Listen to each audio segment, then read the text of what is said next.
Chapitre entre 40 et 41 second discours de l'Éternel. Voilà Job replacé dans l'attitude qui seule convient à l'homme vis-à-vis de Dieu. Maintenant l'Éternel peut insister plus outre et chercher à faire sentir à Job une seconde faute dans laquelle il est tombé, quand il a mis en doute la justice divine. Tel sera le sujet de son second discours. Après l'avoir humilié en lui demandant « Comprends-tu cet univers, toi qui prétends juger mes voies ?» Il va lui proposer de gouverner le monde à sa place. Plusieurs estiment que ce nouveau discours de Dieu s'arrêtait primitivement à Job 40.9 et que les deux longues descriptions, fort belles du reste, qui suivent, hippopotame et crocodile, sont une adjonction postérieure. Nous ne le pensons pas, ces deux tableaux ne sont point des hors-d'œuvre, toi qui es incapable de dompter ces animaux, comment réprimerais-tu le mal spirituel et ferais-tu régner la justice dans un monde où s'agitent de bien autres puissances que les monstres du Nil. Verset 1. Verset 1 à 9 premiers morceaux. Exposition du sujet spécial qu'il reste à traiter, la justice. C'est ici que, pour se justifier, Dieu, semble-t-il, aurait dû mettre Job au courant de la scène céleste. Mais non. Il faut croire sans comprendre. Voir Job 38.1. Verset 2. Ibidem, Job 38.3. Verset 3. Me condamner pour te justifier. Toute solution qui sacrifie la justice de Dieu à celle d'un homme est fausse. Il en faut attendre une autre. Verset 4.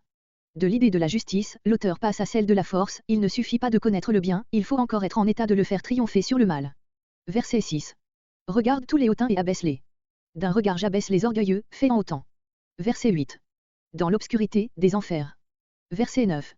Alors, moi aussi, je te louerai, si je te vois étendre ton sage empire sur les vivants et sur les morts. Verset 10. Verset 10 à 19 l'hippopotame. Voici l'hippopotame. D'après ce qui suit, c'est bien ainsi et non par éléphant, qu'il faut rendre le mot hébreu behémoth, pluriel intensif de behéma, bétail, l'animal colossal. Mais en même temps, le mot de behémoth ressemble au nom égyptien de l'hippopotame, Péhémou, le bœuf d'eau, en italien bomarino. Que j'ai fait en même temps que toi. Il n'est pas le représentant d'une autre création que celle à laquelle tu dois toi-même la vie.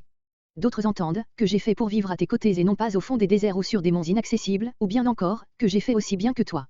Il mange de l'herbe, versée entre 14 et 15, bien que vivant dans l'eau. Il n'est pas carnassier et cependant qu'il est redoutable. Verset 11. Voici, sa force est dans ses reins. Il peut faire chavirer les barques du Nil avec leur cargaison. Sa vigueur dans les muscles de son ventre, qui est au contraire le côté faible de l'éléphant. Verset 12. Il raidit sa queue comme un cèdre. Quand il dresse sa queue, elle présente la forme d'un tronc de cèdre, car elle est épaisse à son origine et s'amincit rapidement. Il n'y a rien de mou en lui. Verset 14. Il est le chef d'œuvre de Dieu, littéralement, les prémices des voies de Dieu, comme si Dieu avait en sa faveur donné libre carrière à sa force créatrice encore toute fraîche. Ici, comme Job 39.20, il est parlé de Dieu à la troisième personne. Sappho, ses incisives énormes. On a parfois traduit tout autrement, son créateur, seul, approche de lui son épée, c'est-à-dire peut le faire mourir. Verset 15. Car il a besoin d'une grande faux pour assouvir sa faim. Se joue près de lui. Il est inoffensif. Verset 16. Lotus, Lotus sylvestri, arbuste aux branches épineuses dont le fruit rappelle le pruneau. Verset 17. Les saules de la rivière. Comparez Lévitique 23.10. L'environnant. Il est là qui surnage, endormi, ayant narines, yeux et oreilles sur la même ligne horizontale au-dessus de l'eau. Verset 18. Un Jourdain, non pas le Jourdain, car il n'y a pas d'hippopotame en Palestine, mais une rivière aussi considérable que le Jourdain. Verset 19. Pour lui percer le nez, comme on fait au chameau. Verset 20. Verset 40.20 à 41.26 le crocodile.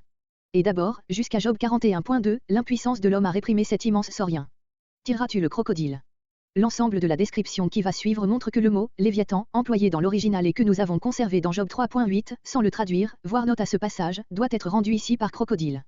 Qu'il s'agisse ici du crocodile, c'est ce qu'on peut conclure de ce qui arrive encore et arrivait sans doute du temps de Job sur les bords du Nil. Tous les jours cette bête vorace, bien loin de se laisser prendre, brise et détruit tous les engins de pêche comptant au travers du fleuve. Ayant ouvert un de ces monstres, j'y trouvai deux gros hameçons, l'un dans son estomac, l'autre planté dans la peau épaisse de son gosier, Aselkiste, disciple de Linné. Lui presseras-tu la langue? Pourras-tu le traiter comme un poisson dont la langue est maintenue immobile par la ficelle de la ligne avec laquelle tu l'attires au bord? Verset 21. Procédés auxquels on a recours pour garder des poissons vivants dans l'eau du Nil, jusqu'à ce qu'on trouve à les vendre. Verset 23. Sera-t-il tout heureux d'entrer à ton service avec la vie sauve? Comparez Job 39.12.